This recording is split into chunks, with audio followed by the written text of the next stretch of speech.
ज्ञानमेवावशिष्यते। ओम शांति शांति शांति। नामापिते च मधुरम मधुरम स्वरूपम, कर्मापिते च मधुरम मधुरा स्मृतिश्च। बुद्धिं प्रबोधय प्रभो मधुबोधशक्तिं, विद्यां प्रयच्छ परमां परिभावयामि।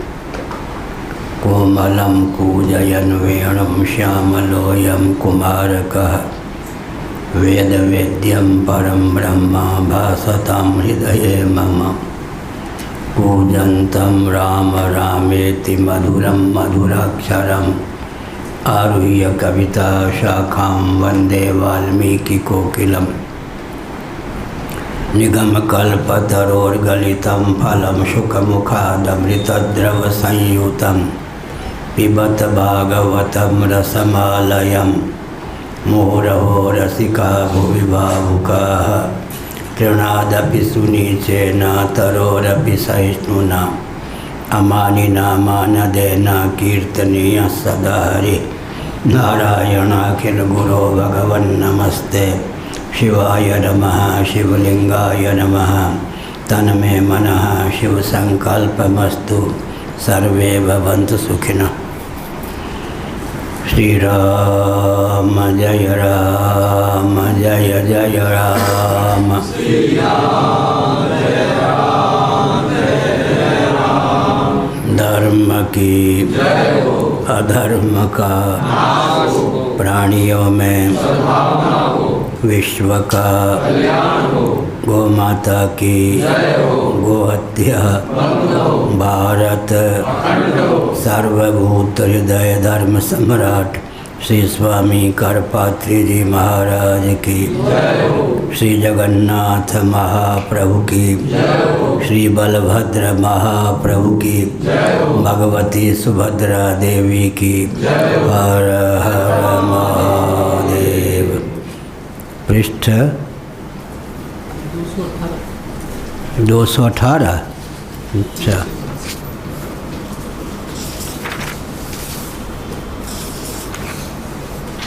ठीक।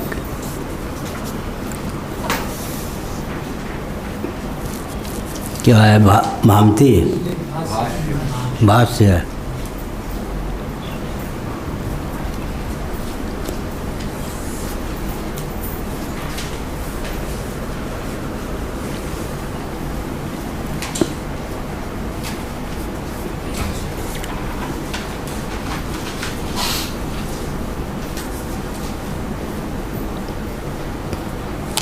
नारायण।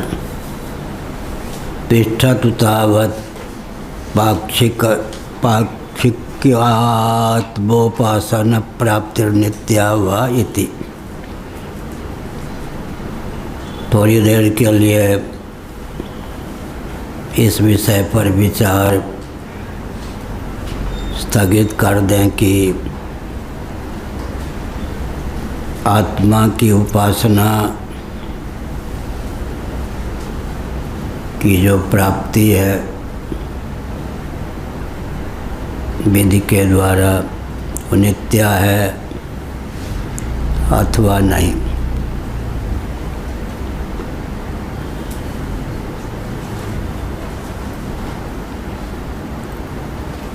पाक्षिक है अथवा नित्य है।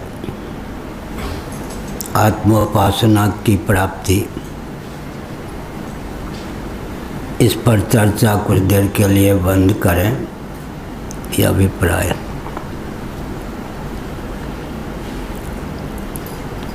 कदाचित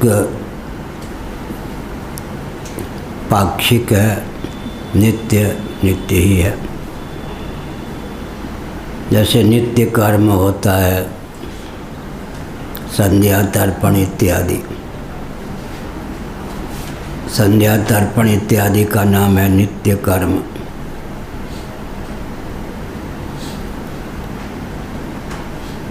दर्श पौर्णमास इत्यादि जो होते हैं, अमावस्या पूर्णिमा निमित्तक होते हैं। ग्रहण निमित्तक कोई कृत्य होता है, नित्य कर्म भी होते हैं, नैमित्तिक कर्म भी होते हैं। वार्षिक श्राद्ध इत्यादि, लेकिन संध्या तर्पण इत्यादि नित्य कर्म। आत्मा की उपासना को लेकर भी कह सकते हैं। विषय यह चल रहा है कि आत्मा की उपासना करनी चाहिए, इस प्रकार विधि प्राप्त है। आत्मावार्य द्रष्टव्य, श्रोतव्यो, मंतव्यो, निधिध्यासितव्य। आत्मतत्व श्रोतव्य है, मंतव्य है, निधिध्यासितव्य अर्थात ध्यातव्य है। तो यहाँ विधि छाया हम लोग मानते हैं, विधि की छाया, क्योंकि विधि अत्यंत अप्राप्त में प्रसक्त होती है। आत्मा तो नित्य ही प्राप्त है। कहीं विधि होती है, कहीं विधि की छाया होती है। ऐसे ही आत्मोपासना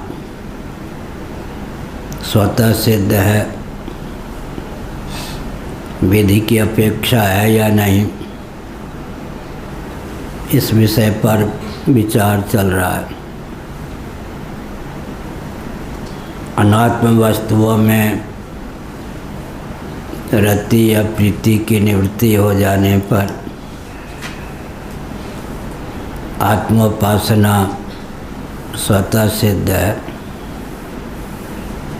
क्योंकि आत्मा के अनुरूप आत्म तत्व को जान नहीं लाने की क्या जरूरत है। कलम अवस्था का प्रभाव तो पड़ता है। धनुष्वार ले लो फिर तो अच्छा है। आत्मा की उपासना, अनात्म वस्तुओं की उपासना छोड़ दें। पारिशेष्य न्याय से आत्मा की उपासना सधी जाती है, क्योंकि आत्मा अपना वास्तव स्वरूप ही है, कोई अन्य नहीं है। आत्मरति, आत्मतृप्ति, आत्मसंतुष्टि का अभिप्राय भी है। अनात्मरति, अनात्मतृप्ति, अनात्मसंतुष्टि की निवृत्ति। यस्त्वात्मरतिरेव स्यादात्मतृप्तश्च मानवः आत्मन्येव च संतुष्टस्तस्य कार्यं न विद्यते। नैव तस्य कृतेनार्थो न कृतेनेह कश्चन न चास्य सर्वभूतेषु कश्चिदर्थव्यपाश्रयः। यह है अपूर्वविधि स्यात्।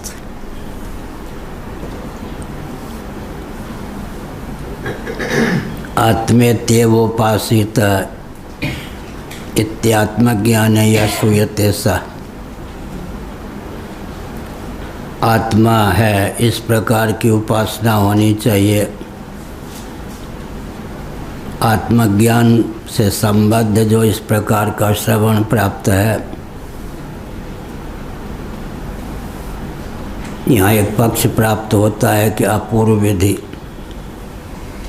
उसको क्यों न माने, क्योंकि विधि तो अत्यंत अप्राप्त को लेकर है।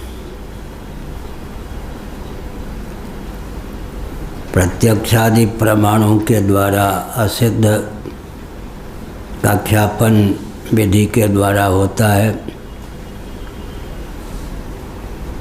स्वर्ग काम को यजन करना चाहिए। कल मैंने बताया कि याग और स्वर्ग में साधन साध्य भाव है। इसका निर्णय हम अपनी बुद्धि से नहीं कर सकते, यहाँ वेद विधि ही प्राप्त है। याग के द्वारा आत्मोपलब्धि होगी, ये प्रत्यक्षादि प्रमाणों के द्वारा सिद्ध है। तो शास्त्रिक समधिगम में यह तथ्य है। धर्म भाव्य, साध्य, भाव्य या अनुष्ठेय माना गया है। इसलिए शास्त्रिक समधिगम्य धर्म होता है। तस्मात् शास्त्रम प्रमाणम ते, भगवद गीता, भगवान श्री कृष्ण का वचन है। कार्य और अकार्य को लेकर शास्त्र ही प्रमाण, क्या करें क्या न करें, कर्तव्य कर्तव्य का निर्धारण शास्त्र सम्मत विधा से ही संभव है। लेकिन ब्रह्म तत्व तो सिद्ध है, भाव्य भाव्य अनुष्ठेय नहीं है। तो सिद्ध ब्रह्म तत्व है, शास्त्रिक समाधिगम में उसको क्यों माने? इसका उत्तर यह है कि 3 लोक से मथुरा न्यारी। मथुरा कहाँ है? उत्तर प्रदेश। 3 लोक से मथुरा न्यारी। तो आत्म तत्व जो है अविद्या वृत्ति से शब्दों की प्रवृत्ति का अविषय है। शब्दों की पकड़ साक्षात हो जाए आत्म तत्व के निरूपण में, आत्म तत्व निरूप्य हो जाए अविद्या वृत्ति से, शब्दों की प्रवृत्ति के द्वारा संभव नहीं। क्यों? जाति, गुण, क्रिया, संबंध और रूढ़ि को लेकर शब्दों की प्रवृत्ति होती है। कलम ने कहा, परसों कहा, शब्दों की प्रवृत्ति जाति को लेकर गोत्व, ब्राह्मणत्व, क्षत्रियत्व, वृक्षत्व इत्यादि जाति अनेकों में अनुगत। गुण को लेकर नील, पीत, श्वेत आदि। क्रिया को लेकर गच्छति इत्यादि। संबंध को लेकर ममता इत्यादि। रूढ़ि को लेकर वृत्थ, डवित्थ इत्यादि। लेकिन आत्म तत्व मन वाणी से अतीत है, असंग है, निर्गुण है, निष्क्रिय है। तो गुण परक, क्रिया परक, रूढ़ि परक, जाति परक शब्दों की प्रवृत्ति से अतिक्रांत है। इसलिए विधि गर्भित निषेध मुख से, निषेध गर्भित विधि मुख से श्रुतियाँ आत्म तत्व का प्रतिपादन करती हैं। ये जो 2 शब्द हमारे बनाए हुए हैं, तो हम ही अर्थ करेंगे तो समझ में आएगा, या कभी किन्होंने सुना होगा तो उनको स्मरण होगा। विधि गर्भित निषेध मुख से, निषेध गर्भित विधि मुख से। नेति अशब्दम, अस्पर्शम, अरूपम इत्यादि जो निषेध परक शब्द हैं, विधि गर्भित निषेध मुख से।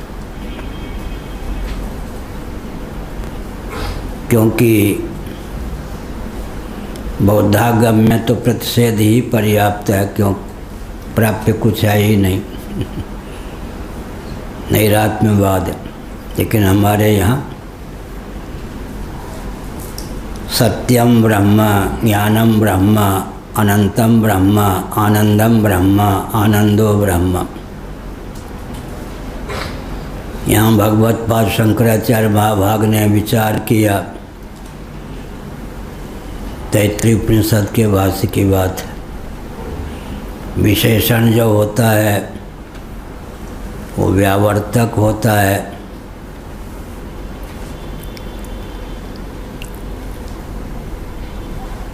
अघट कहने पर यह जो भूतल है अघट है।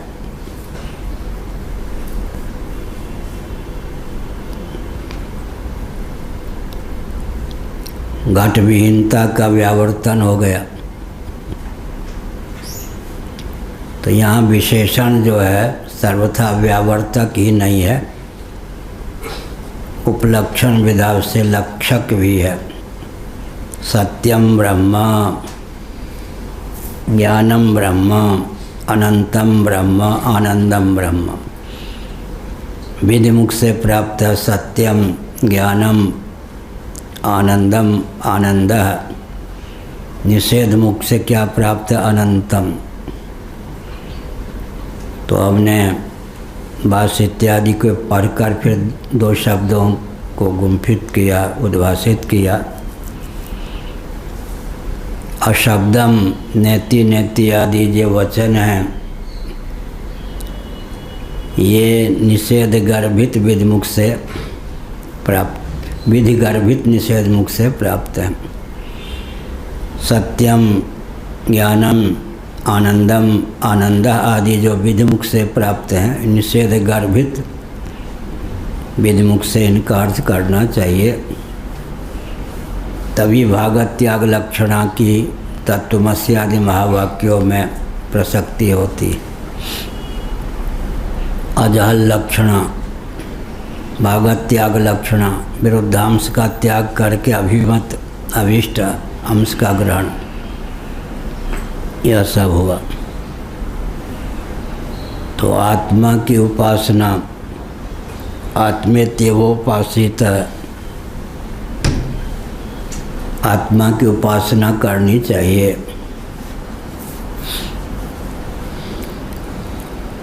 पंचदशी कार ने उपासना और ब्रह्म में जो अंतर है उसको द्योतित किया है। 3-4 दिन पहले हमने कहा था संवादी ब्रह्मवत उपासना है, इसमें वत को हटा दिया लोगों ने, आधुनिक वेदांतियों ने उपासना को संवादी ब्रह्म ही कहना शुरू कर दिया।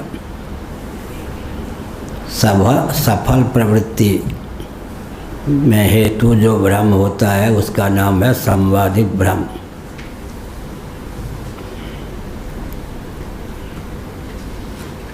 सीपी में चांदी का ब्रह्म हो गया, चांदी की प्रतीति हुई। सीपी को चांदी समझकर व्यक्ति बटोरने गया, वहाँ चांदी तो हाथ लगनी नहीं है, सीपी है, लेकिन था भाग्यशाली, दैवयोग से चांदी का टुकड़ा भी वहाँ एक पड़ा था, वो मिल गया।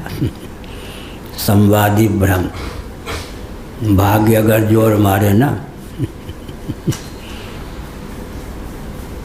तो ब्रह्म भी व्यक्ति का कल्याण कर देता है। ब्रह्म भी व्यक्ति को क्या करता है? कृतार्थ कर देता, अभिमत को प्रदान कर देता है। ये संवादी ब्रह्म।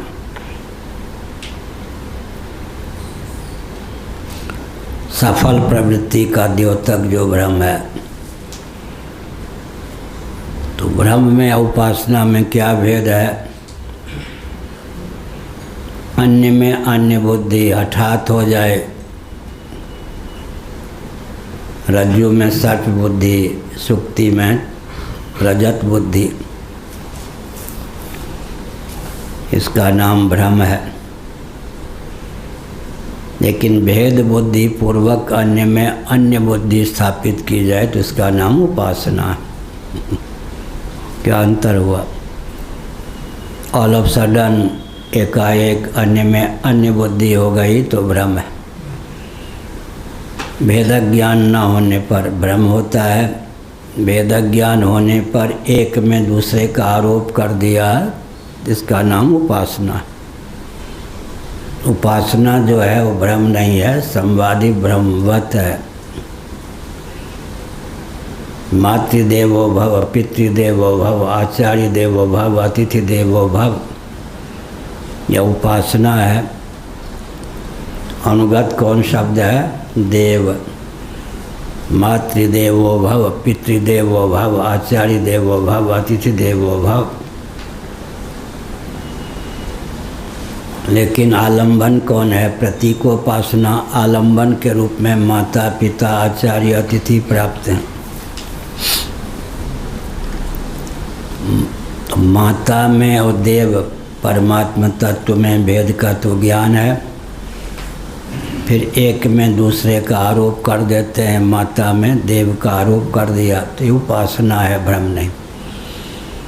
बुद्धिपूर्वक विवेकपूर्वक भ्रम का नहीं, बुद्धिपूर्वक विवेकपूर्वक वेद ज्ञान होने पर भी एक में दूसरे का अध्यारोप कर रहे हैं तो उसका नाम उपासना। नागपंचमी के दिन रज्जुखंड में रस्सी में सर्प की भावना करके पूजा की। हाँ, चलो अच्छा है, भगवान ने गांव में सतियार है ना, सती जी का स्थान, वहाँ नागपंचमी के दिन लोग इकट्ठे होते थे। ब्राह्मणों का तो गांव था ही। फिर वो मनसा देवी पिंड है, विसारा कहते हैं, मनसा कहते हैं देवी। अब तो सुना है कि मंदिर बनने जा रहा है। तो फिर वो यूँ करते थे, जिस पर देवी का आवेश होना होता था उसका हाथ अपने आप चलने लगता था और 4-5 मिनट में देवी का आवेश उस पर हो जाता था। तो हमने संकेत किया कि माता अलग है, देवता अलग है। बुद्धिपूर्वक प्रतीकोपासना की दृष्टि से माता में देव बुद्धि की भ्रम नहीं। भेद बुद्धि पूर्वक अन्य में अन्य का आरोप जो किया जाता है उसका नाम उपासना है। भेद बुद्धि ना हो, अन्य में अन्य बुद्धि हो जाए तो उसका नाम भ्रम है। रस्सी में सर्प बुद्धि हो जाए अर्थात तो भ्रम है। और नागपंचमी के दिन रस्सी में सर्प की भावना कर ली जाए तो उसका नाम उपासना है। देव कहते हैं परमात्मा को। माता क्या मिल गई? पृथ्वी देवी ही है। पिता क्या मिल गए? प्रजापति ही हैं। इस प्रकार माता में देव बुद्धि, पिता में देव बुद्धि, आचार्य में देव बुद्धि, अतिथि में देव बुद्धि भ्रम है नहीं, उपासना। यहाँ तो आत्मा है ही, तो आत्मा की उपासना क्या? आत्मेत्येवोपासित। अनात्म उपासना का निरसन कर देंगे तो स्वतः सिद्ध जो आत्मोपासना है उसकी स्फूर्ति अभिव्यक्ति हो जाएगी। नित्य प्राप्ति ही है, अपूर्व विधि नहीं है।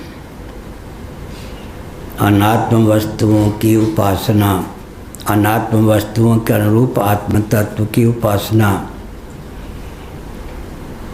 का निरसन कर देंगे तो आत्मज्ञान, आत्मोपासना स्वतः सिद्ध है, क्योंकि आत्म तत्व साक्षात अपरोक्ष है। साक्षात अपरोक्षात ब्रह्म कल आया था। अपरोक्षात पंचमी विभक्ति है, लेकिन उसको अपरोक्षम करके अर्थ करना चाहिए। विभक्ति का भी व्यत्यास होता है, लिंग का भी व्यत्यास होता है श्रुतियों में, तो आचार्य लोग संभाल करके प्रसंग के अनुसार अर्थ कर लेते हैं। इसलिए आत्मेय का आत्मेत्येवोपासित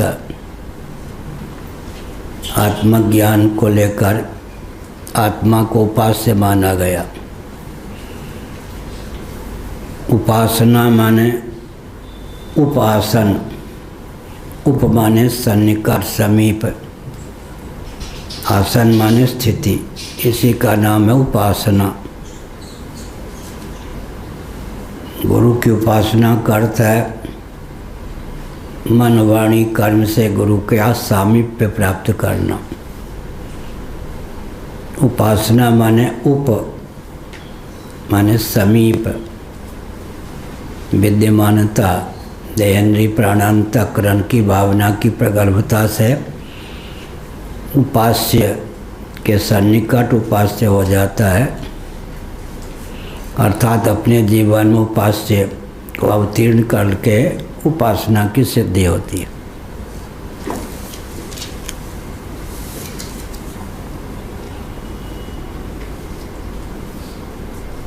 ज्ञानोपासनयोः एकत्वे सत्य प्राप्तत्वात्।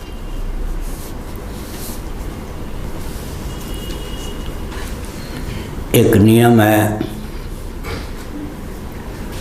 कर्मकांड के प्रसंग में अगर ज्ञान शब्द का प्रयोग हुआ हो तो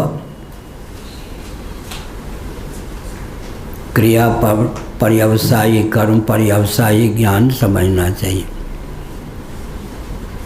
नहीं तो फिर क्या होगा, जमानी जमा खर्च। जमानी वाचनिक जमा और वाचनिक खर्च मिलना कुछ नहीं।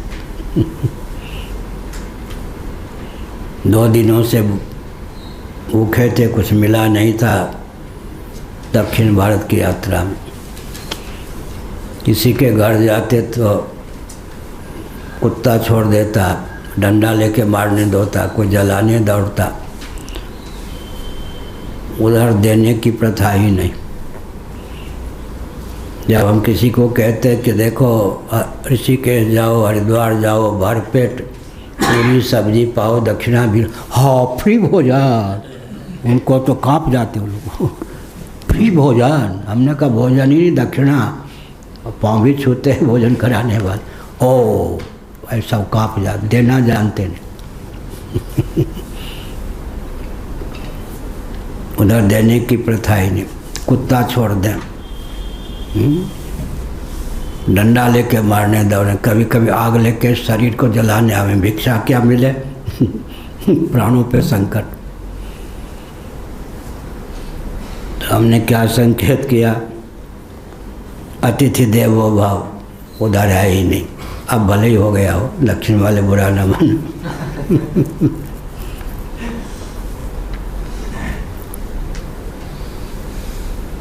तो यहाँ क्या हुआ, अतिथि में देव बुद्धि। यहाँ कहा गया उपासना और ज्ञान में एकत्व है। तो मैं कह रहा था कर्मकांड के प्रकरण में अगर ज्ञान शब्द आ जाए तो कर्म पर्यवसायी ज्ञान मानना चाहिए, केवल जमानी जमाखर्च से काम नहीं चलता। उपासना के प्रकरण में अगर ज्ञान शब्द आ जाए तो उपासना में उसका पर्यवसान होना चाहिए। इष्ट का ज्ञान हो गया तो उपासना हो गई या नहीं। एक व्याकरण के जानकार देह त्याग की स्थिति में थे, बहुत ऋण थे, मरणासन थे। पंडित जी राम राम राम राम कहिए, रामा कह तो दिया, तंग क्यों करते हो, बहुवचन का प्रयोग कर दिया। रामा तंग मत करो, बार बार राम राम राम रामा कह दिया। असकृत अभ्यासात निधिध्यासन, निधिध्यासन। जिस गुरु ने जिस मंत्र की लाखों बार, जिस मंत्र का लाखों बार जप किया हो, वो मंत्र कहीं गुरु दे दें तो उस मंत्र में उनकी उपासना के संस्कार का सन्निवेश हो जाता। ये भी है।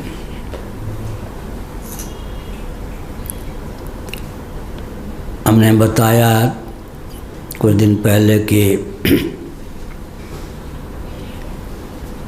नानक जी के पास एक महिला आई कि देखिए मेरा बेटा गुड़ बहुत खाता है, इसको मना कर दीजिए, मेरी बात तो नहीं मानता। नानक जी ने कहा कल इसे लाना मेरे पास। वो महिला अपने बेटे को लेके गई। नानक जी ने कहा बेटा गुड़ मत खाया कर।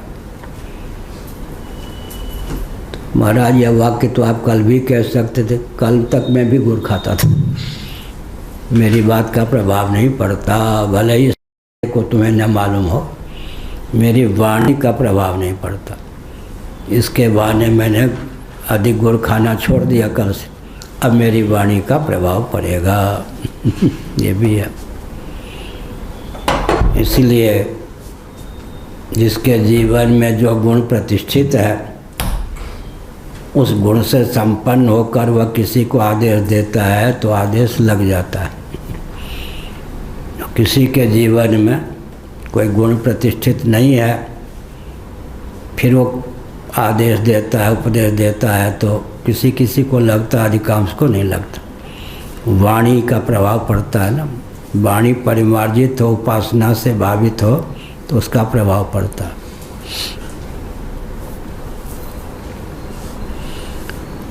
मैंने कहा कि कर्म कांड के प्रकरण में ज्ञान शब्द का अर्थ होता है कर्म पर्यवसायी ज्ञान। उपासना के प्रकरण में कहीं ज्ञान शब्द आ जाए तो उपासना पर्यवसायी ज्ञान। ज्ञान कांड के प्रसंग में ज्ञान शब्द आ जाए तो निष्ठा पर्यवसायी ज्ञान। केवल जमानी जमा खर्च से काम नहीं चलता।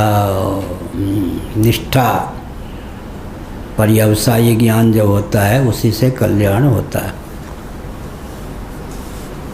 नहीं तो पंजाब का हो जाता है कैसा, असी ब्रह्म तुसी ब्रह्म। पाई जी असी ब्रह्म तुसी ब्रह्म। तत्वमसी का अनुवाद क्या है? अहम ब्रह्मास्मि का अनुवाद क्या होगा? असी ब्रह्म तुसी ब्रह्म। तत्वमसी और अहम ब्रह्मास्मि को मिला के पंजाब में बोलते हैं असी ब्रह्म तुसी ब्रह्म। मैं भी ब्रह्म तुम भी ब्रह्म। सच्ची घटना, एक मध्य प्रदेश के बाबा ने एक हृष्ट पुष्ट पहलवान को कह दिया तुम ब्रह्म हो। वो ब्रह्म हो गया। अब कहा कि मुझे पाँव दबा दिया करो, दंडवत किया करो। उसने कहा या तो मुझे गुरुजी ब्रह्म नहीं बनाते, ब्रह्म बना दिया, ये सब नहीं हो सकता। तुम भी ब्रह्म, मैं भी ब्रह्म। तुम मेरे पाँव छुओ तो छू लूँगा, नहीं तो नहीं। सच्ची घटना है, बनावटी नहीं। स्वामी वामदेव जी महाराज के पास यह समस्या पहुंची, दैवयोग से मैं भी उस समय पहुंच गया। वो कह रहा था एकदम पहलवान, रामघाट का, उत्तर प्रदेश बुलंदशहर क्षेत्र का। या तो महाराज मेरे गुरु मुझको ब्रह्म नहीं बनाता, बना दिया, आप कहता है कि प्रणाम करो, मैं क्यों करूं? अब वामदेव जी महाराज को आया गुस्सा। उन्होंने कहा दंडवत मत किया करो, दंडा से खबर लो ऐसे गुरु की। तुम जैसे महामूर्ख को जिसने ब्रह्म बना दिया।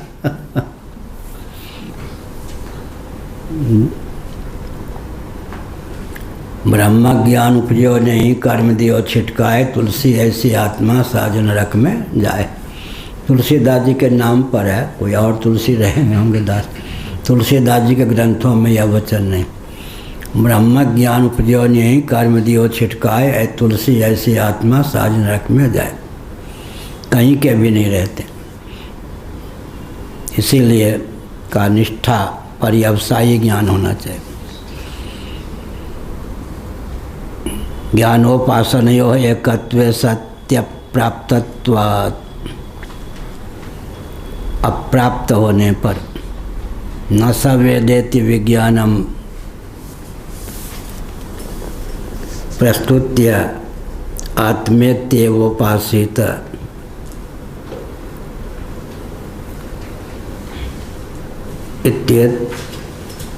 इत्यभिधानात् वेदोपासन शब्द योह एकार्थतावगम्यते।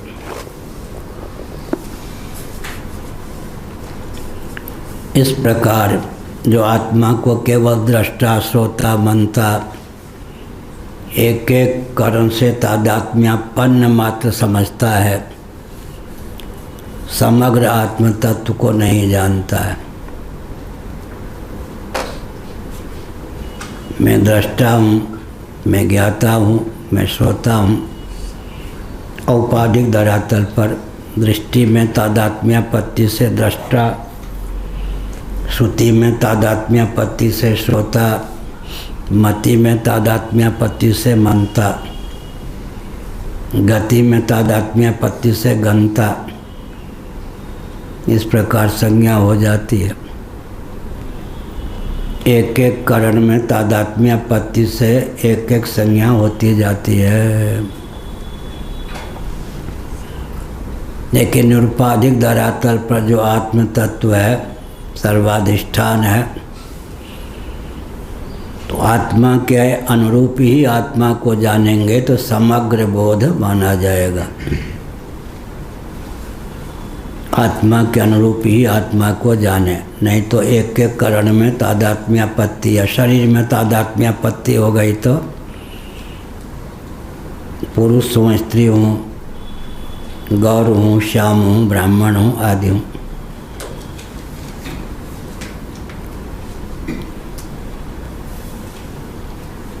न स वेदेति विज्ञानम प्रस्तुत्य, समग्र आत्म तत्व को वह नहीं जानता। इस प्रकार के विज्ञान को प्रस्तुत कर दिया। निषेध प्रतियोगितयेति ध्येयम् यह अतद्व्यावृत्ति अतन्निरसनेन, अतद्व्यावृत्त्या अतन्निरसनेन शिव महिम्न श्रीमद्भागवत अतद्व्यावृत्त्या, फिर अतन्निरसनेन, अतत का निरसन हो जाए। ये गांव में निरसन जाते पंडित पड़ोसी, बच्चे तो उपद्रवी होते हैं, हम लोग आपस में करें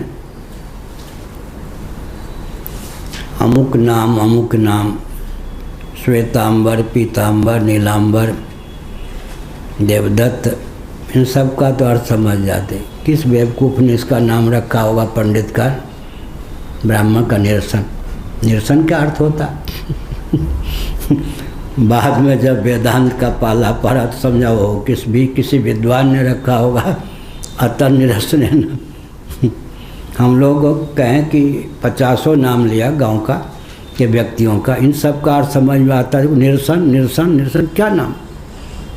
लोगों के सामने नहीं, बड़ों के सामने बोलते थे, एक चांटा में पड़ जाते आपस में बात, किसी मूर्ख ने रखा होगा। जब वेदांत ग्रंथ से पाला पड़ा तब ने सोचा हो बहुत बड़े विद्वान ने रखा होगा निरसन, अतः निरसन, अतः व्यावृत्ति। इसीलिए कहा निषेध प्रतियोगितया इति ध्येयम् प्रस्तुति आत्मेत्यवोपासित। या भी नहीं, या भी नहीं, या भी नहीं, या भी वास्तव में उपास्य नहीं, या भी वास्तव में उपास्य नहीं। अंत में सबका निरसन कर देने पर, प्रतिषेध कर देने पर, सबकी व्यावृत्ति कर देने पर वास्तव जो उपास्य है उसको लेकर कहा आत्मेत्यवोपासित। आत्म तत्व की ही उपासना करे। आत्मा है ऐसा सच्चिदानंद स्वरूप निरुपाधिक धरातल पर। इति अविधानात्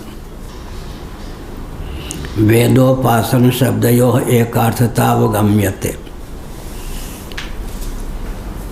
वेद और उपासना, ज्ञान और उपासना दोनों शब्दों में एकार्थता की सिद्धि होती है, बने दोनों का अर्थ एक ही होता है।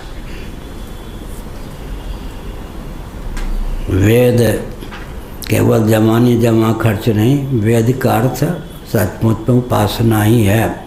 हमने पहले बताया कर्मकांड में ज्ञान का अर्थ हो जाता है कर्म पर्यवसायी ज्ञान।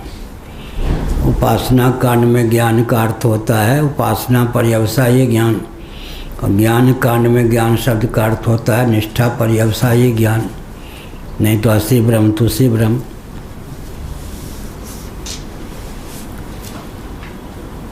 अनेन एतत् सर्वं वेद आत्मानमेवा वेद इत्यादि श्रुतिभ्यश्च विज्ञानम् उपासनम्।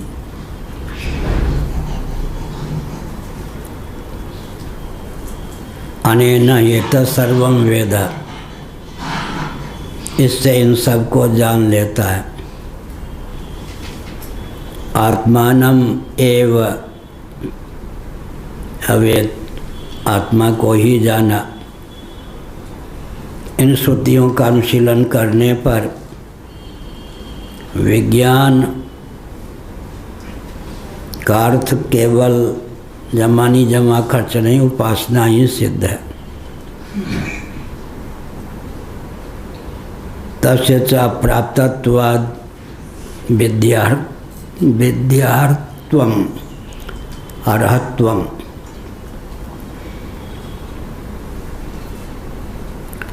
वह विज्ञान से अभिन्न उपासना प्राप्त होने के कारण विधि की अर्हता है। विधि की अर्हता माने योग्यता, उसमें सब प्राप्त है। अप्राप्त का विधान होता है उपासना के संबंध में। विधि अत्यंत अप्राप्त में होती है, उपासना भी अप्राप्त का विधान। मैंने कहा कि भेद का परिज्ञान हो, फिर एक में दूसरे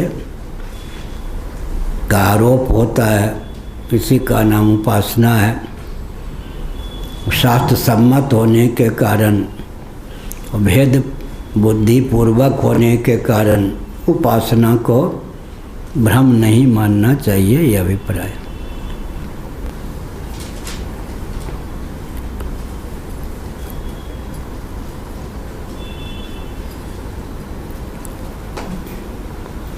न च स्वरूपान्वाख्याने पुरुष प्रवृत्ति रूपपद्यते।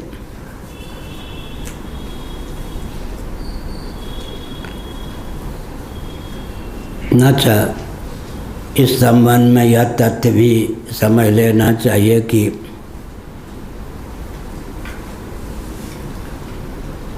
उपासना को छोड़ देंगे तो स्वरूप मात्र कथन में पुरुष की प्रवृत्ति नहीं होती। गो, ब्राह्मण, सूर्य, चंद्र,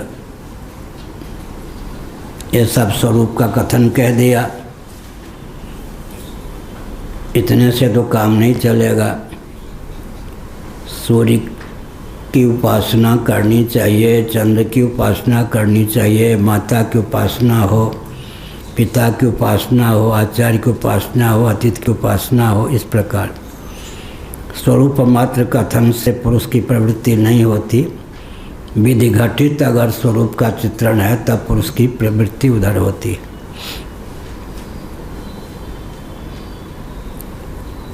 यह कहा तस्माद् अपूर्व विधिरेवायम्, इसलिए यह अपूर्व विधि ही है। कर्म विधि सामान्याच्च, कर्म विधि से इसका साम्य है, यह भी सिद्ध है। यजेत, यजन करना चाहिए, दान देना चाहिए, यानी यज्ञ करना चाहिए, दान करना चाहिए, तप करना चाहिए। इस प्रकार कार्य विधि के समान ही यह विधि है। स्वयं कहते हैं भगवान भाष्यकार, यजेत जुहियात, यजन करे, जुहियात हवन करे। ये कर्म विधियाँ हैं। इत्यादयः कर्म विधयो न तैरस्य आत्मोत्येवोपासित आत्मावारे द्रष्टव्यः इत्याद्यात्मोपासन विधेय विशेषोपगम्यते। यजन करे, हवन करे इत्यादि कर्म विधियाँ हैं। इस प्रकार से आत्मा की उपासना या आत्मा का दर्शन श्रवण मनन संबंधी जो वचन है उसको इनको नहीं मानना चाहिए।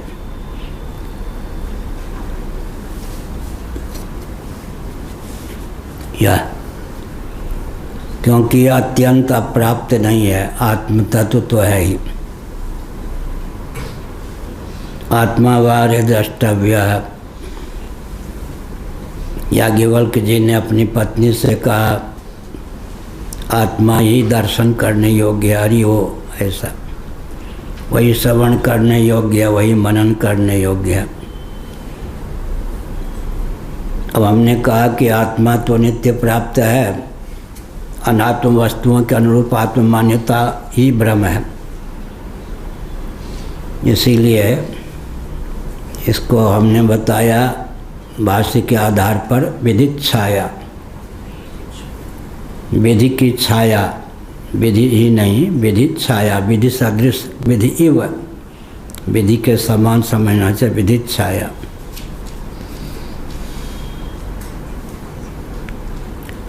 मानसक्रियात्वाच्च विज्ञानस्य, विज्ञान और उपासना जो है मानसिक क्रिया है। मानसक क्रियात्वाच्च विज्ञानस्य, तो विज्ञान है उसका मानस क्रियात्व सिद्ध है। मानसिक क्रिया का नाम ही यहाँ विज्ञान है, उपासना है। तदाकार वृत्ति होगी या नहीं? सोहम अस्मिति वृत्ति अखंडा दीप शिखा सोई परम प्रचंडा आत्म अनुभव सुख सुख प्रकाशा तव भाव मूल भेद ब्रह्मनाशा। सोहम अस्मिति वृत्ति अखंडा का यहाँ आलस्य नहीं, असकृत अभ्यास। सोहम अस्मिति वृत्ति अखंडा, विजातीय प्रत्यय रहित सजातीय प्रत्यय का प्रवाह, वो भी अजस्र। जैसे वन में रहने वाला जो झींगुर होता है, एक स्वर से 2 मिनट 3 मिनट तक वो बोलते रहता हूँ ऐसे। विजातीय प्रत्यय बीच में न घुसे, अभ्यास की परिपक्वता से सजातीय प्रत्यय का प्रवाह हो। सोहम स्मृति वृत्ति अखंडा। अध्यात्म रामायण में संस्कृत में जो वचन है उसी को तुलसीदास जी ने अवधि में कर दिया। सोहम स्मृति वृत्ति अखंडा दीप शिखा स्वयं परम प्रचंडा। दीप शिखा यथा दीपो निवातस्थ। निवातस्थ माने क्या करेंगे? अपनी ओर से प्रयोग की दृष्टि से बुद्धि लगानी पड़ेगी। सर्वथा वात शून्य, वायु शून्य हो तो दीप न रहे, और अगर वायु यूँ यूँ करे तो झोंके लग जाए, क्या हो फिर? कांपने लग जाए। इसीलिए क्या कहा? यथा दीपो निवातस्थ। निवात का अर्थ यहाँ क्या हुआ? वात शून्य, तब तो दीपक बुझ ही जाए। मल विक्षेप का आदायक, लय विक्षेप का आदायक न हो, इतना वायु चाहिए। परपेंडिकुलर एकदम ऐसे लक्ष्याकार। यह यथा दीपो निवातस्थ, जो के त्यों अर्थ करेंगे तो क्या होगा? दीपक हाथ ही नहीं लगेगा। निवातस्थ का अर्थ क्या हुआ? वायु शून्य स्थान में रखा हुआ दीपक, उसको ऑक्सीजन नहीं मिलेगा तो नष्ट ही हो जाएगा। इसीलिए लय विक्षेप का आदायक न हो। योग का सारांश क्या है? आसन कैसा हो, ध्यान कैसा हो, आसन कैसा हो। बिल्कुल कंकड़ पत्थर वाली भूमि पर बैठ गए तो विक्षेप हो जाएगा। एकदम गद्दे पर गद्दा रख करके ध्यान करने लगे तो लय। इसीलिए चैलाजिन कुशोत्तरम, इसका अर्थ है कि बिल्कुल क्या लय। योग का रहस्य क्या है? नियम कितना, आसन कैसा, प्राणायाम कैसा, सब जगह लय और विक्षेप में योग के किसी घटक का विनियोग न हो। लय और विक्षेप यही दो प्रतिबंधक होते हैं। एक रामघाट अलीगढ़ के पास गंगा तट पर एक परिचित महात्मा थे, ध्यान वान लगाते थे। सो रहे चक्रवर्ती जी? नहीं, जग रहे, ध्यान से सुन रहे। ध्यान का वर्णन नहीं चल रहा है। एकाग्र हो रहे।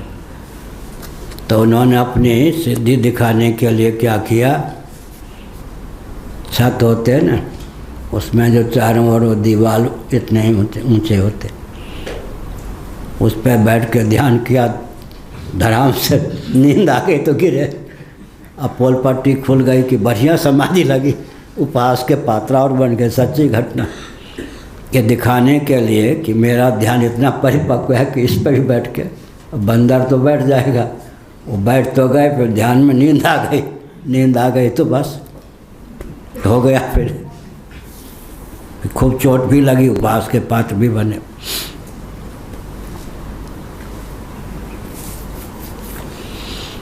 ये सब दंभ नहीं होना चाहिए।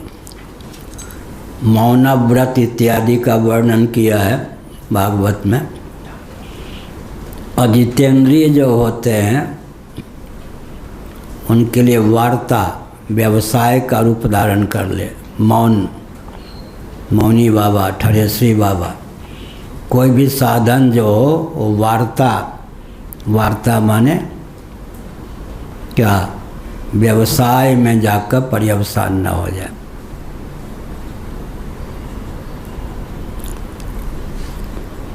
अजितेंद्रिय जो होते हैं उनके लिए वार्ता शब्द का प्रयोग आया। प्रहलाद जी ने कहा वो वार्ता में जाकर, व्यवसाय में जाकर विनियोग हो जाता है उनके साधन का।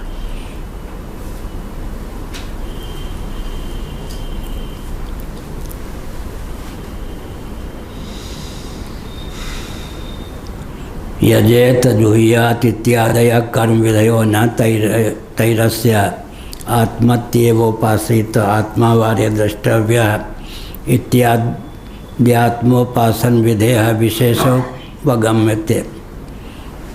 आत्मा की उपासना संबंधी जो विधियां हैं इनमें विशेषता है, क्योंकि मानसिक क्रियात्वाच्च विज्ञानस्य, जो विज्ञान है, उपासना है, मानसिक क्रिया है।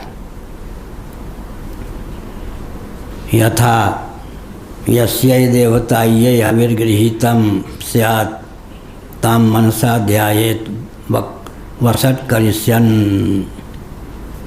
इत्याद्या मानसिक क्रिया विधीयते। भगवान भाष्यकार ने श्रुति उद्धृत की।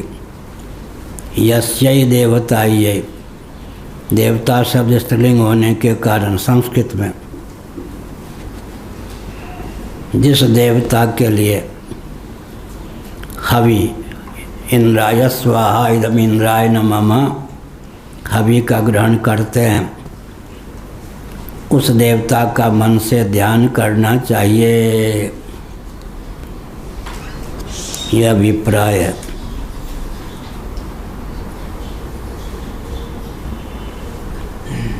वसट करिष्यन, यह 5वीं टिप्पणी।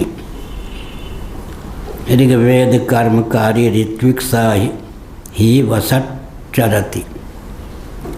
वसट वसट ये ऋग्वेद से संबद्ध दिया। टिप्पणी करने अच्छा लिखा। ऋग्वेद कर्मकारी ऋत्विक स ही वसट उच्चरति। वसट उच्चरति ऋग्वेद से संबद्ध कर्म का संपादन करने वाले जो ऋत्विक होते हैं, ये सब। एक यजमान की पत्नी और 16 ऋत्विक कितने हो गए? 18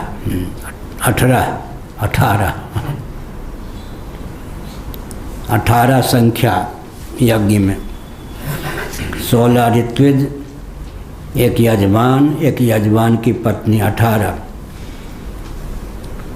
18 का महत्व क्या हुआ फिर? 18 पुराण, 18 उपपुराण, 18 उपपुराण।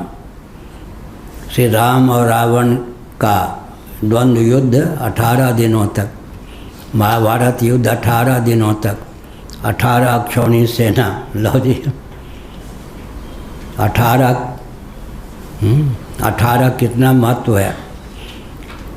वेद में, वैदिक याग में 16 ऋत्विक, एक यजमान की पत्नी, कुल 18 संख्या होती है। उस 18 को कितना महत्व दिया। 18 पुराण, 18 उपपुराण, 18 औपपुराण, इतिहास बन गए 18 अक्षौणी सेना, 18 दिनों तक युद्ध। और श्री राम रावण का द्वंद्व युद्ध, न इधर कोई और न उधर, 18 दिनों तक चला। यह 18 का बहुत बढ़िया महत्व है। 5 ज्ञानेंद्रिय, 5 कर्मेंद्रिय, 5 प्राण, 15 मन बुद्धि अहंकार, 18।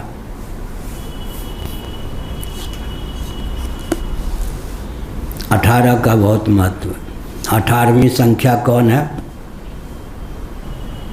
1 लिखने के बाद 17 शून्य लिखेंगे तो परार्ध है।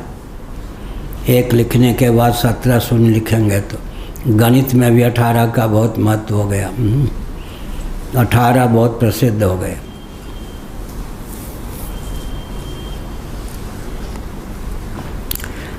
ऐतिह्य जगत में भी, याग में भी, गणित में भी, सब जगह 18 का महत्व होता है।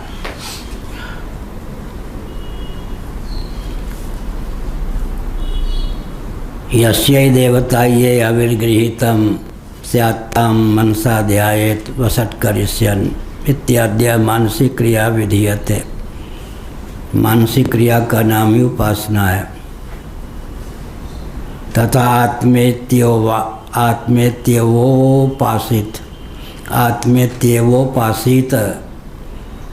आत्मा इस प्रकार उपासना करे ही, इस प्रकार की ही उपासना करे। मंतव्यो निधिध्यासितव्य, अपनी पत्नी को कहा याज्ञवल्क्य जी ने। गार्गी मैत्रेयी, एक थी खाने पीने वाली, धन की इच्छुक, एक ज्ञान की इच्छुक। अब मैं संन्यास लूँगा, याज्ञवल्क्य जी ने कहा।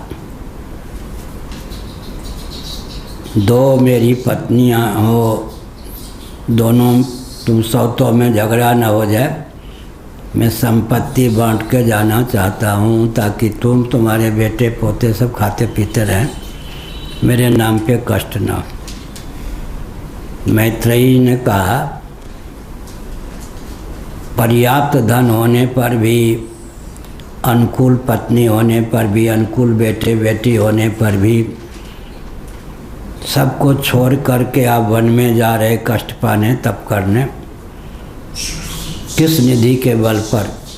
उस निधि को मैं चाहती हूँ। तो उसे तत्व ज्ञान करा दिया। तो तत्वज्ञ थे ही, फिर वन में क्यों गए? तो जब हम हिमालय में रहते थे, ऋषिकेश में भी रहे हैं, हरिद्वार में भी रहे हैं, बद्रीनाथ में भी रहे हैं, दक्षिण भारत में श्रृंगेरी में भी रहे हैं, पांडिचेरी में भी रहे हैं, बहुत पापड़ बेला। 3/4 भारत, श्रृंगेरी से लेकर कन्याकुमारी, पांडिचेरी, रामेश्वरम, बद्रीनाथ, माना गांव, वसुधारा तक सब पैदल घूमा हुआ। 1 रुपया नहीं, 1 से ज़्यादा कोई वस्त्र नहीं। इसके बल पर आप उस ज्ञान को दीजिए। तो जीवन मुक्ति का विलक्षण आनंद प्राप्त करने के लिए गृहस्थाश्रम में तत्वज्ञ मनीषी होते थे, वो भी घर छोड़ देते थे। तो हिमालय का शब्द है ये। उन दिनों जो हम लोग जब हिमालय में रहते थे, बहुत सिद्ध उपासना करने वाले, वो लोग क्या करते थे, जीवन मुक्ति का विलक्षण आनंद, जीवन मुक्ति के विलक्षण आनंद की अभिव्यक्ति के लिए फिर गृहस्थाश्रम का त्याग करते थे तत्वज्ञ होने पर भी।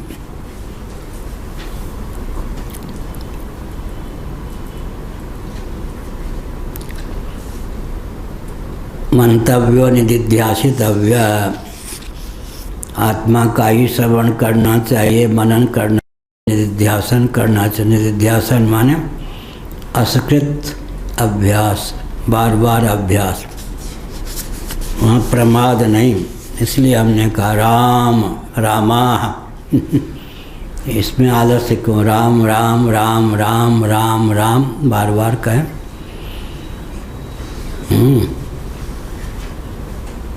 एक ग्रासी पा लिया, उससे क्या काम चलेगा। राम राम जितने बार कहेंगे उससे क्या होगा,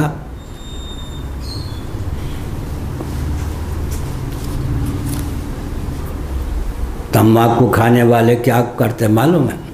मैंने कभी नहीं खाया इन सब से मैं बहुत दूर हूँ। न चाय पीता, न तम्बाकू खाता, न पान, न बीड़ी, न सिगरेट, न सुपारी, कुछ नहीं। ऐसा हमारे गांव के दो पंडित गए, अब दोनों तम्बाकू खाने वाले मधुबनी से लौट रहे थे गांव, 4 किलोमीटर 5 किलोमीटर। तो एक आयु में शायद बराबर थे, पर एक लगते थे चाचा, एक लगते थे भतीजा गांव के दर से। तो तम्बाकू हो जाए बस। तम्बाकू जिनके हाथ में वो वैद्य भी थे। अब वो जो थे तम्बाकू मांगने वाले, वो हेम्योपैथ के डॉक्टर थे। कि कब मिलेगा तो फिर 1-1.5 घंटा लगा दिया तम्बाकू जैसे चूना आदि डाल के। तो उन्होंने कहा कि ये जो हाथरस है ना, हाथरस, इसका इतने बार मर्दन होने से इसकी भावना हो गई, इससे जो स्वाद आएगा, मस्ती आएगी, वो एक ऐसे करके देने से नहीं। ऐसे भांग के पत्ते को हमने देखा, मुजफ्फरनगर में थे सत्संग भवन में। तो हमको प्राकृतिक दृश्य बहुत अच्छे लगते हैं, क्योंकि वन में, समुद्र तट पर, जंगलों में बहुत रहे हैं, वृक्षों पर भी बहुत रहे हैं।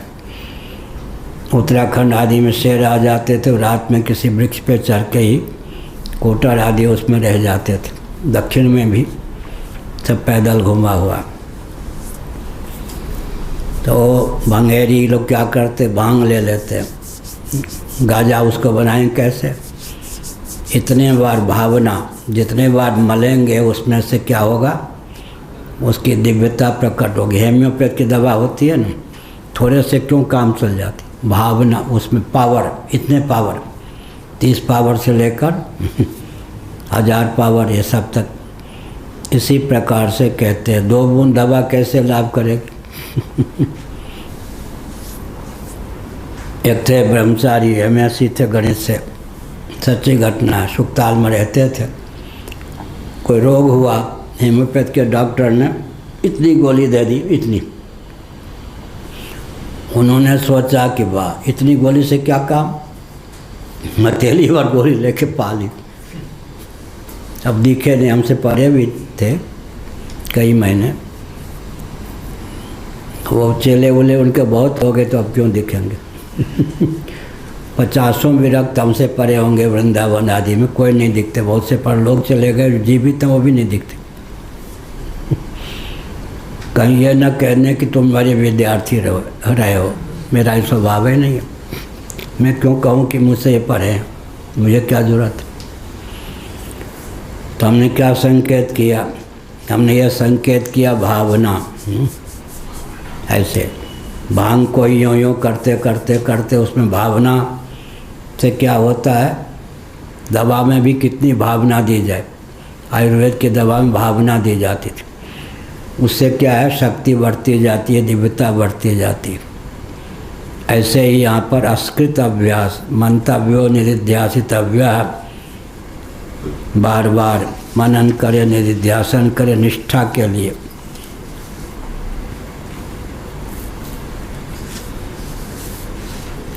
इत्याद्या क्रियैव विधीयते ज्ञानात्मिका, इन स्थलों पर क्रिया का ही विधान है। क्रिया कैसी? ज्ञानात्मिका क्रिया का।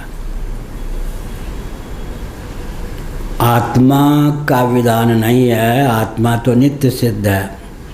क्रिया या उपासना का विधान है, उसी को प्रसंगानुसार ज्ञान भी कहते।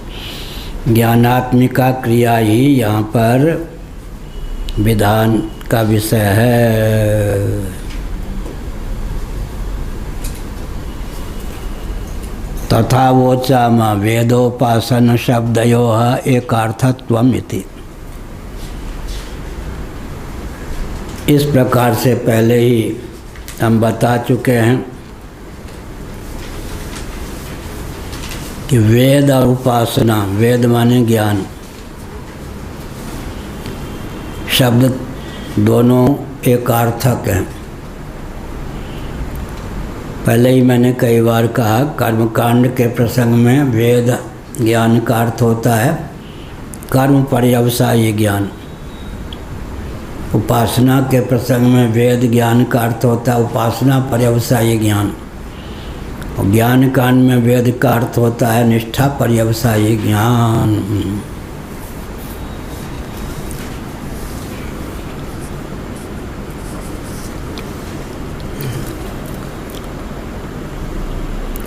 अब कहते भावनां सत्रयोपपत्तेश्च वेदांते स्वपि भावनापेक्षितां त्रयोपपत्तेः चात्मोपासना विधि अस्ति।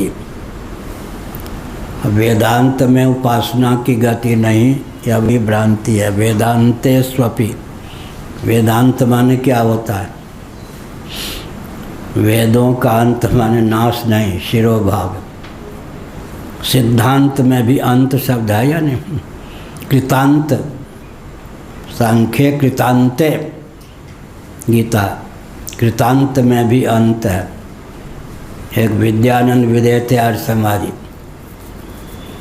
वो 1 महीने करोल बाग अजमल खां पार्क के पास रहते थे और प्रवचन करते थे। मैं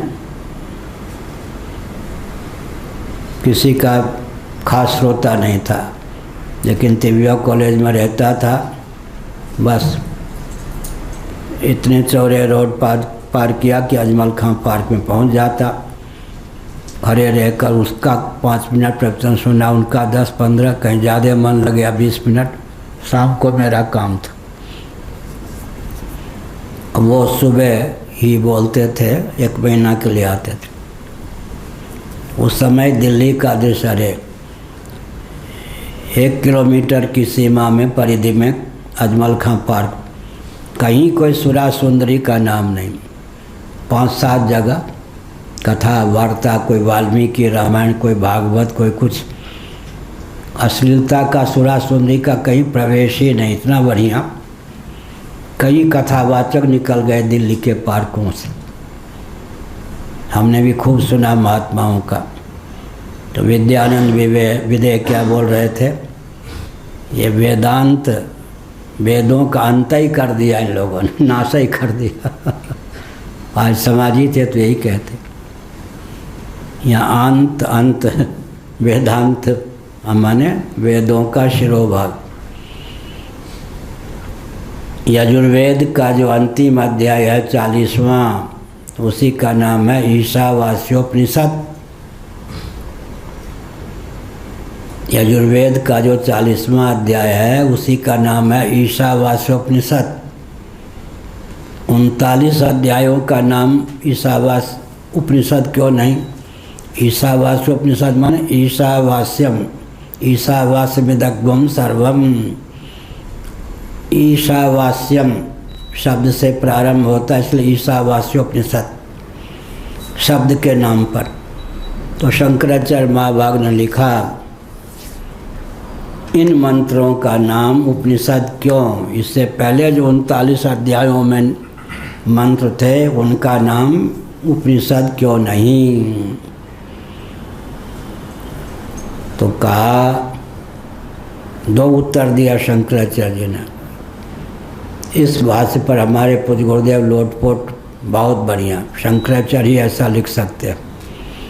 आप शंकराचार्य ने कहा कि ईशावास्यम इत्यादि जो मंत्र हैं 18 लगभग, ये उपनिषद क्यों? इससे पहले 39 अध्याय के मंत्र थे, ये उपनिषद क्यों नहीं? क्या उत्तर दिया? स्वामी जी का स्वाद ठीक है क्या? ठीक।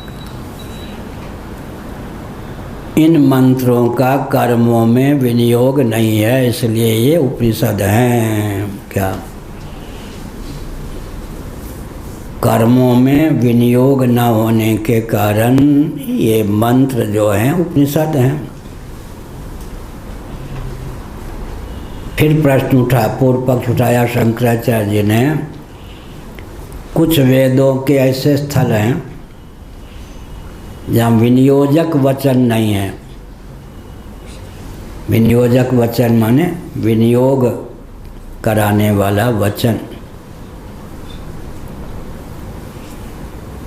लेकिन विनियोग की अपनी ओर से प्रकरण के बल पर कल्पना कर ली जाती है।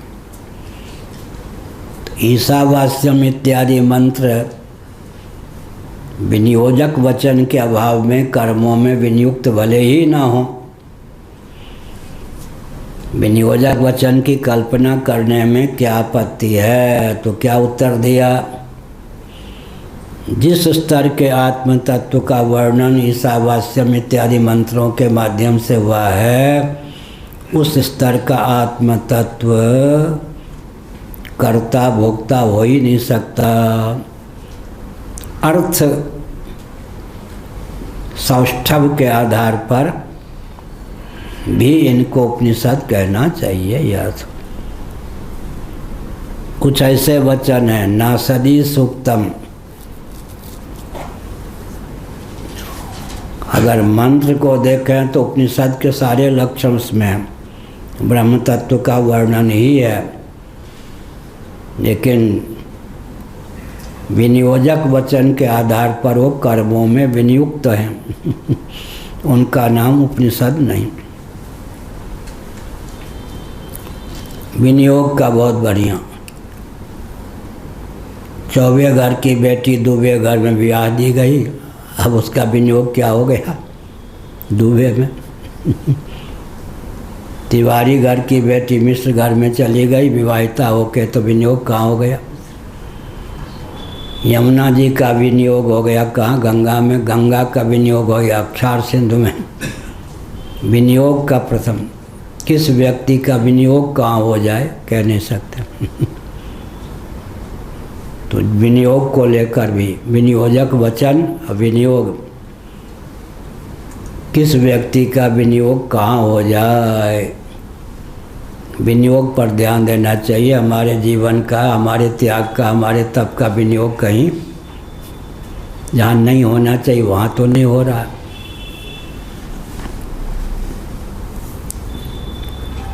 विनियोग ऐसा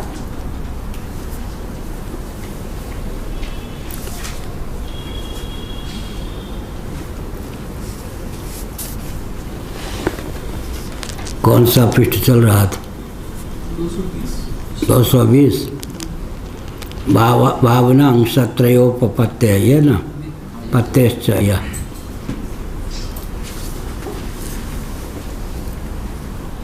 वेदांत में भी भावना के 3 अंश हैं। को 3 अंश कौन होते हैं? फल, करण और इति कर्तव्यता। जिसको मैं कहा करता हूँ क्रिया कारक फल। फल, क्रिया कारक फल में फल, करण इति कर्तव्यता का अर्थ होता है किस प्रकार करें। किम केन कथम जिसको कहते कथम, इति कर्तव्यता का अर्थ होता है किस प्रकार यजन करें, किस प्रकार करें, उसका नाम है इति कर्तव्यता। तो कर्मकांड प्रकरण में ही नहीं, वेदांत में भी भावना के 3 अंश होते हैं, फल, करण और इति कर्तव्यता, जिसको हम क्रिया कारक को फल भी कहते हैं।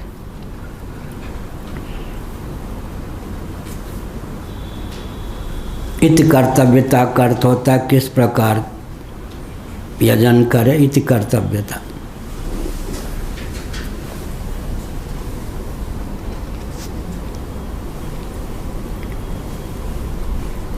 भावनां सत्रयोपपत्तेश्च यथा ही यजेत इत्यस्यां भावनायाः किं केन कथम इति भाव्याद्याकांक्षापनय कारणमं सत्रयम् अवगम्यते तथोपासित इत्यस्यामपि भावनायां विधीयमानायां किम उपासित, केनोपासित, कथमुपासित इत्यस्याम् आकांक्षायाम् आत्मानुपासित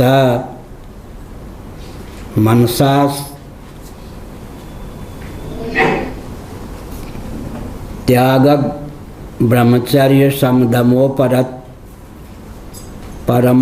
परमतितिक्षादि इति कर्तव्यता संयुक्त इत्यादि शास्त्रेण एव समर्थ्यतेम सत्रयम्। कर्मकांड में ही नहीं बल्कि उपासना कांड में भी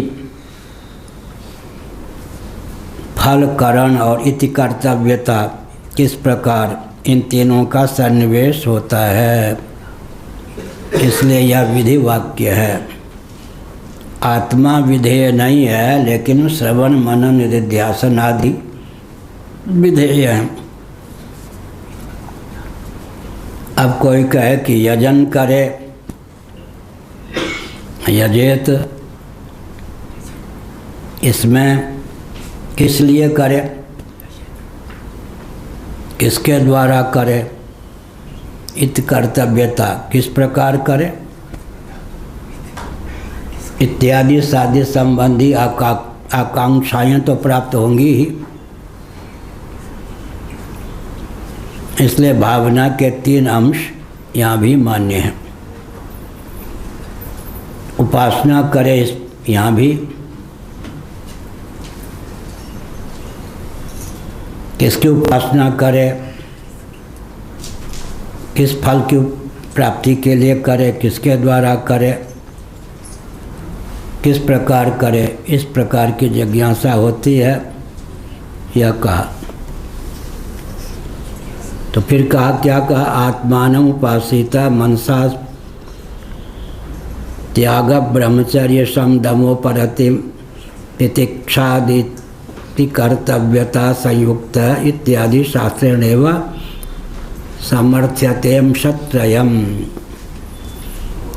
इसका उत्तर देते हैं, आत्मा की उपासना करे, मनसैव, मन के द्वारा ही उपासना करे।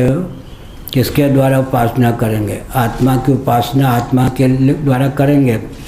करण के स्थान पर मन होगा, मन से उपासना करें। इति कर्तव्यता माने त्याग, ब्रह्मचर्य, सम, दम, उपरत, तितिक्षा, साधन चतुष्टय संपन्न होकर करे। तीनों अंशों का समर्थन प्राप्त होता है। तो कर्मकांड में ही फल, करण और इति कर्तव्यता का वर्णन हो ऐसा नहीं, ज्ञान कांड में भी फल, करण और इति कर्तव्यता का वर्णन प्राप्त है।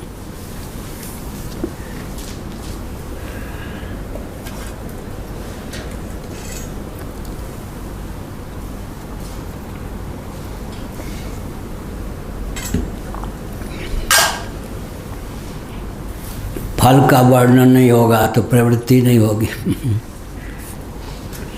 साधन का वर्णन नहीं होगा तो योग्यता नहीं आएगी।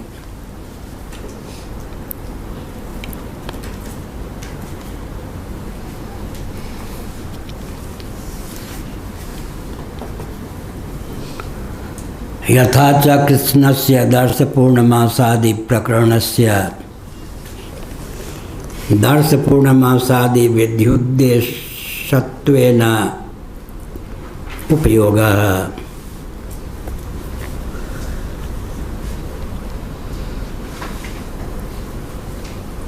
एवमोपनिषदात्मोपासन प्रकरणस्य आत्मोपासन विध्युद्देश्यत्वेन एवोपयोगः नेति नेति अस्थूलम एकम एव अद्वितीयम अशनायाद्यतीत इत्येवमादि वाक्यानाम उपास्यात्मस्वरूप विशेष समर्पणेन उपयोगः फलम च मोक्षो विद्या निवृत्तिर्वा। बहुत बढ़िया कहा। दर्श पूर्णमासादि का प्रकरण, दर्श अमावास्या निमित्तक जो याग विशेष उसका नाम दर्श हो जाता है। पूर्णिमा के अवसर पर जो याग विशेष उसका नाम पूर्णमास हो जाता है। संपूर्ण प्रकरण का दर्श पूर्णमासादि विषयक प्रधान विधि वाक्य से स्वत रूप से उद्देश्य रूप से उपयोग किया गया है। एक नियम है, जिसके फल का वर्णन होता है वो अंगी होता है। अफलम तदंगम, जिसके फल का वर्णन नहीं होता वो अंग होता है, अर्थात अंगी के लिए प्रयुक्त और विनियुक्त होता है। जिसका फल कह दिया गया स्वतंत्र रूप से वो अंगी हो गया। सहयोगी जो होते हैं याग में उन सबको अंग कहते हैं। उनका स्वतंत्र फल निरूपित नहीं होता। फलवत के सानिध्य में अफलवत अंग के रूप में प्रयुक्त होता है। फल जिसका निरूपित कर दिया गया वो क्या, अंगी।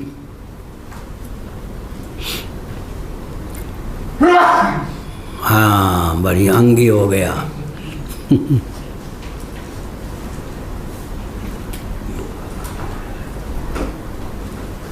यह कहा यथा च कृष्णस्य दर्श पूर्णमासादि प्रकरणस्य दर्श पूर्णमासादि विध्युद्देशत्वेन उपयोगः।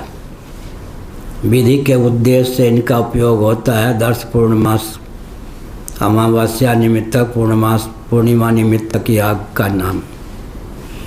एवं औपनिषदात्मोपासन प्रकरणस्य आत्मोपासन विधिद्देशत्वेन उपयोगः।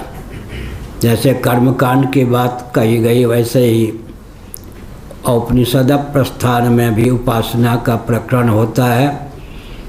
आत्मोपासना, आत्मा विधेय नहीं है लेकिन आत्मा की उपासना इसको विधि के रूप में प्रस्तुत करते हैं। इसके निमित्त फिर अन्य साधनों का उपयोग विनियोग होता है। नेति नेति अस्थूलम न इति या भी नहीं, ऐसा नहीं ऐसा नहीं। अतद व्यावृत्ति अतद निरसन, जिसको हमने कहा अस्थूलम, वह स्थूल नहीं है। एकमेवा द्वितीयम, सजाति विजाति स्वगत भेद शून्य है। अद्वितीयम माने विजाति भेद शून्य, एव माने सजाति भेद शून्य, एकम माने स्वगत भेद शून्य। अब न्याय की वैशेषिक के अनुसार अर्थ करेंगे तो दूसरे ढंग से होगा। एक जो होता है जातिवादक होता है, तो सजाति भेद शून्य एकम, एव से स्वगत भेद शून्य, अद्वितीयम से विजातीय भेद शून्य। और वेदांत की प्रक्रिया के अनुसार अद्वितीयम से एकमेवा द्वितीयम, सदृश विसदृश, सदृश हो गया सजातीय, विसदृश हो गया विजातीय। और अवयव को लेकर स्वगत की प्राप्ति हो जाती। अवयव को लेकर स्वगत, सदृश को लेकर सजातीय, विसदृश को लेकर विजातीय की प्राप्ति होती। एकमेवा द्वितीयम, सदैव सौम्य धर्मग्रासित एकमेवा द्वितीयम। अब पंचदशी नामक ग्रंथ में विचार किया गया कि तो इस समय तो सजाति विजाति स्वगत भेद शून्य ब्रह्म तत्व नहीं मिलेगा, है ही नहीं। जीवेश्वर में सजाति हो गया, जगत को लेकर विजाति भेद की प्राप्ति हो गई, माया शक्ति अविद्या शक्ति को लेकर स्वगत भेद की प्राप्ति हो गई। तब इसका उत्तर पंचदशीकार ने दिया है। सर्ग दशा में, सृष्टि दशा में माना कि सजाति विजाति स्वगत भेद तीनों की समुपलब्धि है, लेकिन भेद का आधायक जो होगा वो सत्य होगा या सत्य, सत पदार्थ भेद का आधायक होगा या सत पदार्थ। भेद का आधायक तो सत्य होगा। आत्मा के अतिरिक्त कोई सत्य हो सृष्टि दशा में भी, तब तो स्वगत सजाति विजाति भेद का बाध करे आधायक हो। इस समय भी सजाति विजाति स्वगत भेद शून्य ही आत्म तत्व शेष है, प्रतिष्ठित है। महाप्रलय में तो रहता है। सर्ग दशा में भी आत्म तत्व जिनके द्वारा सादृश्य सदृश विसदृश स्वगत भेद की संभावना है, वे स्वतंत्र सत्य है ही नहीं। रस्सी में जो सर्प धारा माला भूषित दंड हैं वो स्वगत भेद के आधायक होंगे या सजातीय भेद के या विजातीय भेद के। जब है ही नहीं तो किसी भेद के आधायक नहीं होंगे।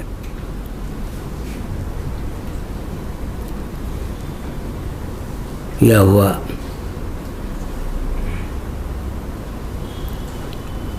फलम च मोक्षो विद्या निवृत्तिर्वा, क्रियाकारक फल का वर्णन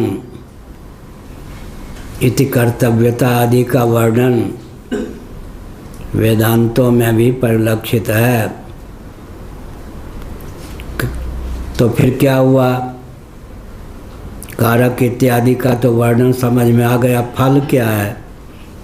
वेदांत का अध्ययन करेंगे, अनुशीलन करेंगे उपनिषदों का,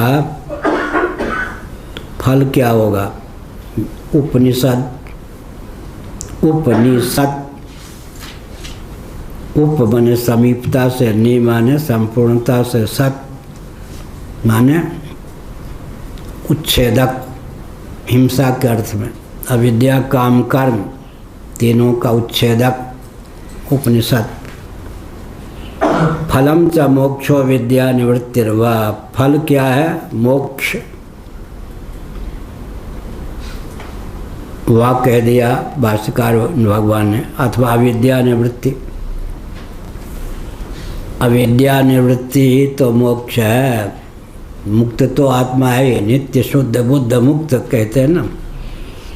बंधन में हेतु है अविद्या, तो अविद्या की निवृत्ति हो गई तो मोक्ष हो गया। फलम च मोक्ष है, फल क्या है? मोक्ष। प्रकारांतर से उसका नाम क्या है? अविद्या निवृत्ति। अविद्या की निवृत्ति हो जाने पर काम कर्म की निवृत्ति हो ही जाती। अविद्या की निवृत्ति से पहले काम और कर्म में शिथिलता संकोच ही संभव है, क्योंकि मूल तो अभी विद्यमान है। अविद्या की निवृत्ति होने पर काम कर्म की अशेष निवृत्ति हो जाती है, कर्तृत्व भोक्तृत्व बुद्धि विगलित हो जाती है। इसलिए मोक्ष क्या है? अविद्या निवृत्ति।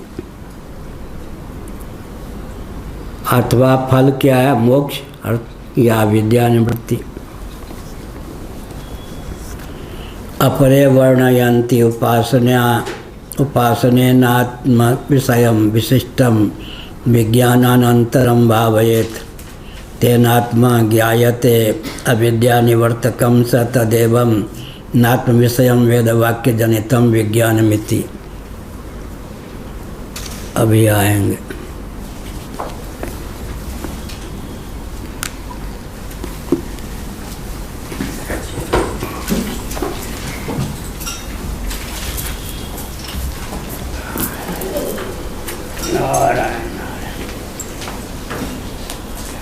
पूछना भाई, स्वामी का स्वास्थ्य ठीक है क्या?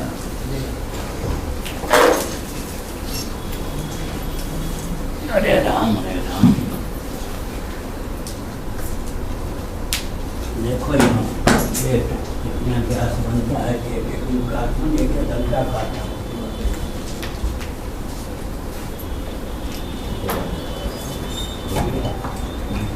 मोक्षो विद्या निवृत्तिर्वा।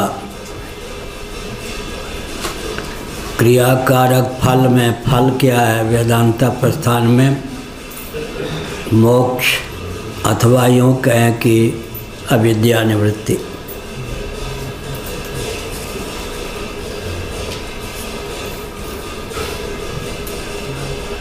अपरे वर्णयन्ति उपासनेन आत्मविषयं विशिष्टं विज्ञानानन्तरं भावयेत् तेनात्मा ज्ञायते अविद्यानिवर्तकं च तदेवं नात्मविषयं वेदवाक्यजनितं विज्ञानम् इति।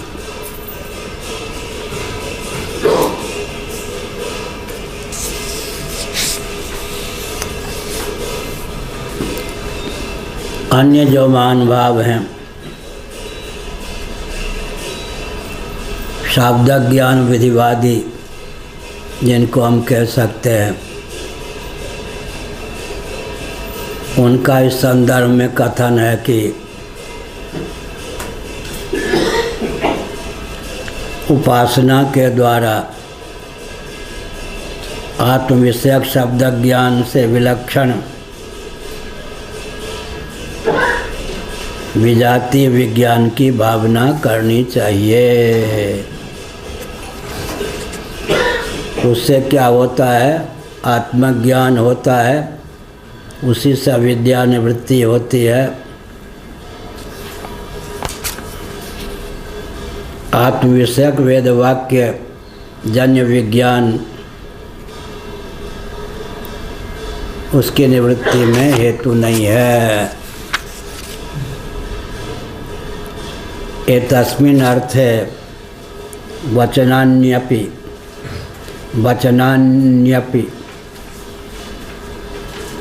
उन महानुभावों के पक्ष में ये वचन भी हैं, विज्ञाय प्रज्ञां कुर्वीत। येषु वाक्येषु आत्मोपासनं तत्साक्षात्कारमुद्दिश्य विधीयते तथा च धीरो धीमान् विज्ञाय आत्मविज्ञानाय प्रज्ञाम् उपासनां कुर्वीत। केवल जवानी जमा खर्च से काम नहीं होता। विज्ञाय प्रज्ञाम् कुर्वीत, जानने के बाद प्रज्ञा करनी चाहिए। तदर्थ भावना का नाम प्रज्ञा। निधिध्यासन, द्रष्टव्य, श्रोतव्य, मंतव्य, निधिध्यासितव्य। आत्मा वारे श्रोतव्य, मंतव्य, तो पहले दिया द्रष्टव्य। आत्म तत्व दर्शनीय है, दर्शन करना चाहिए। दर्शन की जो विधा है, अब कहे को मुझ में ऐसी क्षमता नहीं है कि दर्शन कर लूँ, तो श्रोतव्य, श्रवण करो, दर्शन का साधन है।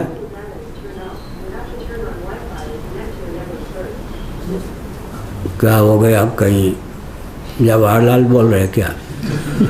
कहीं वहीं से बोल रहे हैं ऊपर से, जवाहरलाल नेहरू। श्रोतव्यो दर्शन की क्षमता नहीं है तो श्रवण कर लो। श्रवण तो कर लिया, उससे भी काम नहीं चला तो मंतव्य है, आगमिक युक्तियों के द्वारा मनन करो। मनन से भी काम नहीं चला तो निधिध्यासितव्य, विपर्यय के निवारण के लिए निधिध्यासन, संशय के निवारण के लिए बार बार मनन होना चाहिए, अज्ञान के निवारण के लिए श्रवण होना चाहिए। उपक्रमोपसंहारादि षड्विध लिंगों के द्वारा समग्र वेदों का परम तात्पर्य ब्रह्मात्म तत्व के एकत्व विज्ञान में सन्निहित है। सचंचल निश्चय का नाम श्रवण है। लो जी, श्रवण की परिभाषा क्या करेंगे? उपक्रमोपसंहारादि षड्विध लिंगों के द्वारा समग्र वेदों का परम तात्पर्य आत्मा और ब्रह्म के एकत्व विज्ञान में सन्निहित है। इस अचंचल निश्चय का नाम श्रवण है।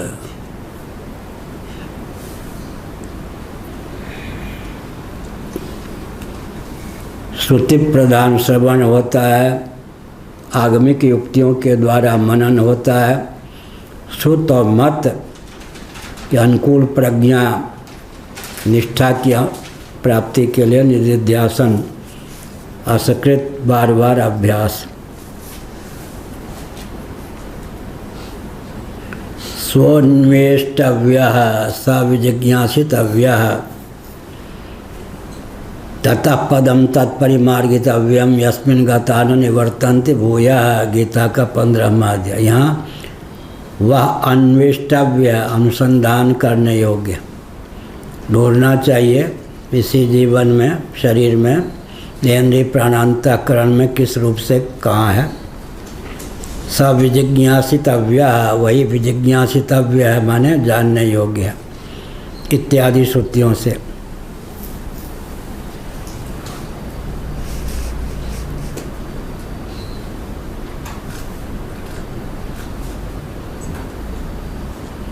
न अर्थांतराभावात्। फिर अब कहते हैं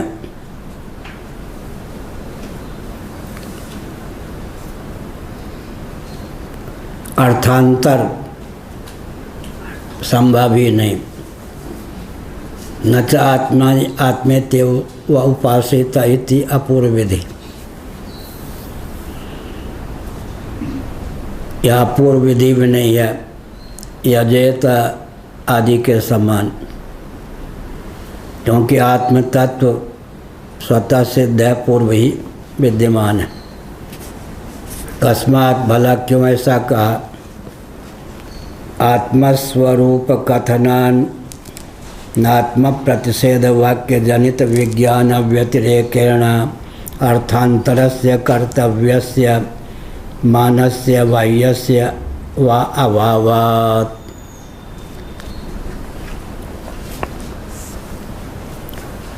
आत्मस्वरूप का कथन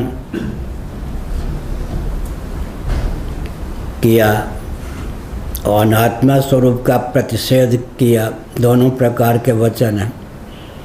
नेति में भी इति, आत्मा का द्योतक है नौ, अनात्मा के निरसन का द्योतक है।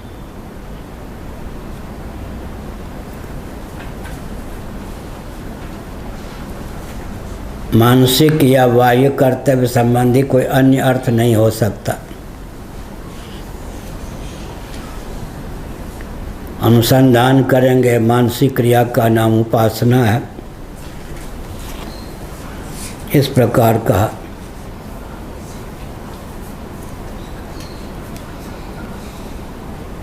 आत्मा तो पहले से ही प्राप्त है, अपूर्व विधि नहीं है, लेकिन आत्मनिष्ठा की समुपलब्धि के लिए अतद व्यावृत्ति अतद निरसन आवश्यक है। और नेति नेति के द्वारा, स्थूलम इत्यादि के द्वारा स्थूल सूक्ष्म कारण शरीर का प्रतिषेध कर देने पर अवशिष्ट जो रहता है वही आत्म तत्व। अतद व्यावृत्ति अतद निरसन मुक्तिर्हित्वान्यथा रूपम स्वरूपेण व्यवस्थिति ही अनात्म वस्तुओं के अनुरूप आत्म मान्यता का त्याग कर आत्मानुरूप आत्मस्थिति का नाम मुक्ति है। तत्र ही विधेय साफल्यम, वहीं विधिवाद वाक्यों का विधिवादियों का साफल्य है, अर्थात याग आदि के समान इसका विधान नहीं है, बल्कि आत्मा तो पहले से है, दर्शन आदि का ये विधान है।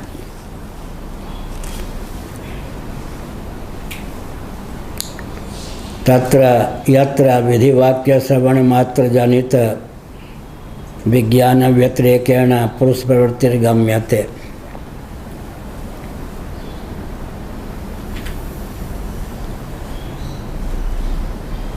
विधिवाक्य का ज्ञान तो हो गया, इसी से याग आदि की सिद्धि तो नहीं हो गई। तद अनुकूल क्या है, पुरुष की प्रवृत्ति अपेक्षित है, तभी याग आदि की सिद्धि होगी।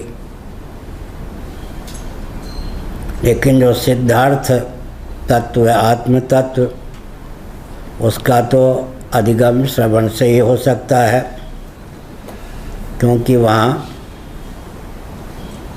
अप्राप्त की प्राप्ति तो है नहीं है। याग तो अप्राप्त है, तो विधि सम्मत होने पर अनुष्ठान की आवश्यकता है। यहाँ तो आत्म तत्व नित्य प्राप्त है। यथा दर्श पूर्णमासाभ्याम स्वर्ग कामो यजेता इत्येव माधव। अब दर्श पूर्णमास के द्वारा स्वर्ग की कामना वाला व्यक्ति याग करे, यजन करे, देवता के उद्देश्य से, स्वर्ग की इच्छा है। अब स्वर्ग प्राप्त कैसे हो, तो अपूर्व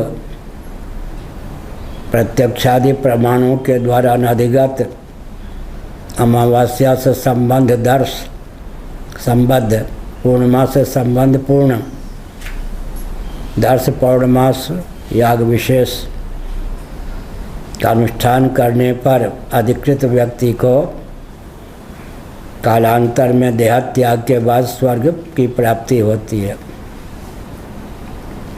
लेकिन यहाँ तो श्रोतव्य, मंतव्य, निधिध्यासितव्य है। आत्म तत्व स्वतः सिद्ध है, स्वप्रकाश है, प्रत्यगात्मा ही है। अज्ञान के निवारण के लिए श्रवण मनन निधिध्यासन की अपेक्षा है। अनात्म वस्तुओं का निरसन करेंगे, आत्मा को आत्मानुरूप जानेंगे तो कल्याण होगा।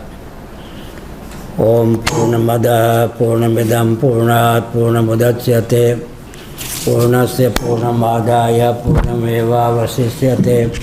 ओम शांति शांति शांति।